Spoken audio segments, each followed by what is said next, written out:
Title of School NUTKIN.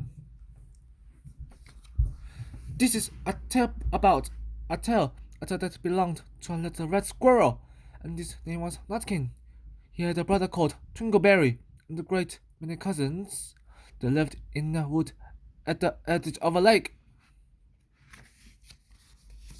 In the middle of the lake there is an island covered with trees and not bushes, and amongst those trees stands a hollow oak tree, which is the house of an owl who is called Old Brown.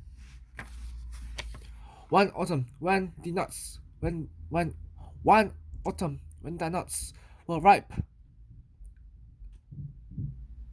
and the leaves on the hazel bushes were golden and green, Nutkin and Twinkleberry and all the other little squirrels came out of the wood and down to the edge of the lake. They made little rafts out of twigs, and they paddled away over the water to our island to gather nuts.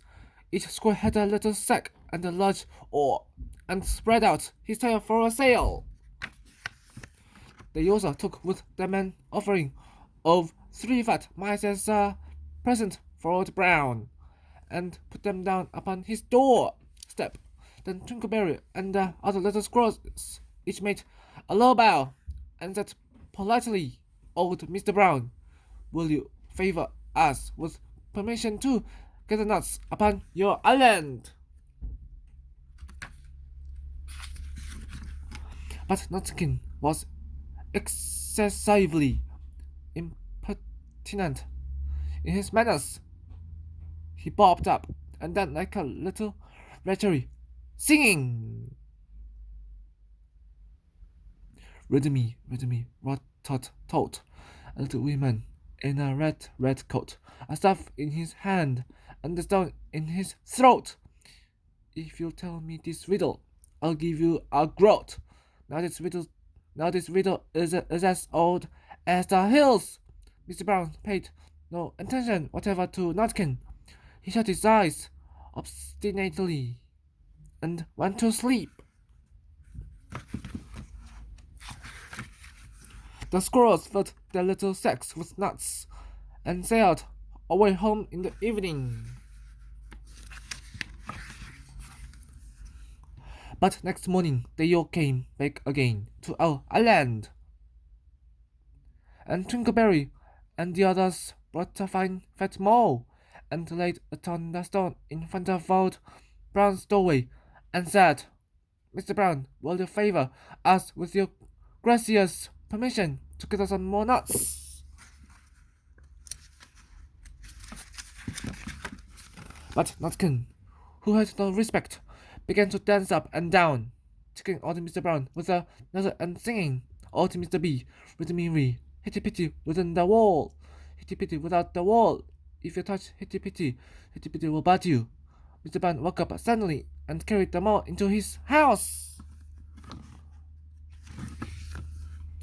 He shut the door in Nutkin's face.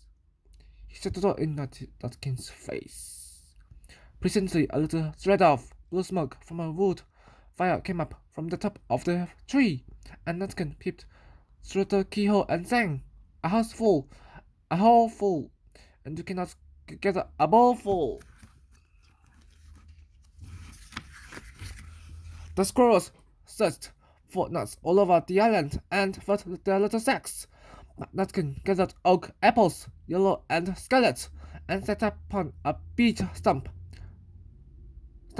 playing marbles and watching the old Mr. Brown.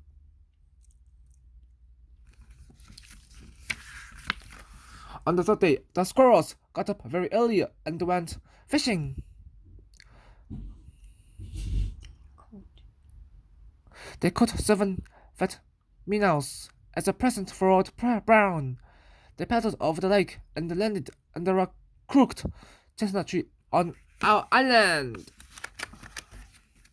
Twinkleberry and 6 other little squirrels each carried a fat minnow, but Nutkin, who had no nice manners, but no present at all, he ran in front, singing, "The man in the wilderness said to me, "How many strawberries grow in the sea?" I answered him as I thought good, "As many red herrings as grow in the wood." But old Mr. Brown took no interest in riddles, not even when the answer was provided for him. On the fourth day, the squirrels brought the present of 6 fat beetles, which were as good as plums in plum pudding for Old Brown. Each beetle was wrapped up carefully in a dark leaf, fastened with a pine in the pin. But Nutkin sang as rudely as ever. Old Mr. B, rhythmically, flower of England, fruit of Spain, met together in a shower of rain, put in a bag, tied round with a string. If you tell me this riddle, I'll give you a ring. Which was ridiculous of Nutkin. Which was ridiculous. Which was ridiculous of Nutkin. Because he had not got any ring to give to Old Brown. The other squirrels hunted up, and then the nut bushes, but Nutkin gathered Robin's pin, cushions of a briar bush, and stuck them full of pine needle pins. On the fifth day, the squirrels brought a present of wild honey. It was so sweet. On the fifth day, the squirrels brought a present of wild honey. It was so sweet and sticky that they licked their fingers as they put it down upon the stone. They had stolen it out of a bumblebee's nest on the tippity top of the hill. But Nutkin skipped up and down. Singing. Humma bum, buzz, buzz, humma bum, buzz. As I went over Tippetine, I met a flock of bunny swine. Some yellow-necked, some yellow-backed. They were the very bonnet swine that went over Tippetine.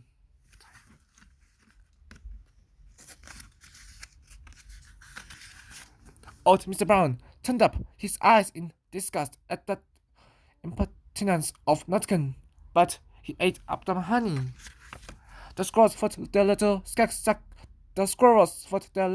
with nuts, but Nutkin sat upon a big flat rock and played ninepins with a crab apple and green fir cones.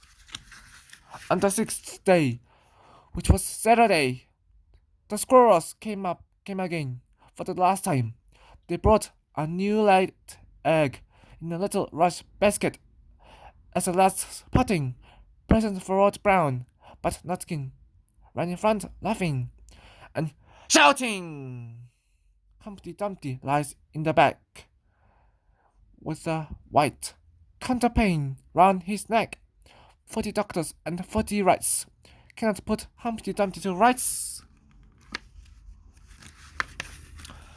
Now old Mr. Brown took an interest in eggs. He opened one eye and shut it again. But still, he did not speak. Nutkin became more and more impertinent. Old Mr. B, hickamore, on the king's kitchen door, or the king's horses, and all the king's men couldn't drive hickamore off the king's kitchen door. Nutkin danced up and down like a sunbeam, but the Old Brown said nothing at all. Nutkin began again. Arthur O'Bower has broken his band. He comes roaring up the land. The King of Scots, with all his power, cannot turn out of the bower. Nutkin made a whirring noise to sound like the wind, and he took a running jump right onto the head of Old Brown. Then, all at once, there was a flutterment and a scufflement and a loud squeak. The other squirrels scuttered away into the bushes. When they came back very carelessly, When they came back very cautiously, peeping round the tree, there was Old Brown sitting on his doorstep, quiet still, with his eyes closed, as if nothing had happened. But Nutkin was in his coat pocket. This looks like the end of the story. This looks like the end of the story, but it isn't. Old Brown carried Nutkin into his house. Old Brown carried Nutkin into his house and held him up by the tail, intending to skin him. But Nutkin put so very hard that his tail broke in two, and he dashed up the staircase and escaped out of the attic window. And to this day, if you meet Nutkin up a tree and ask him a riddle, he will throw sticks at you and stamp his feet and scold and shout, "Cock, cock, cock, cock, cock." The end.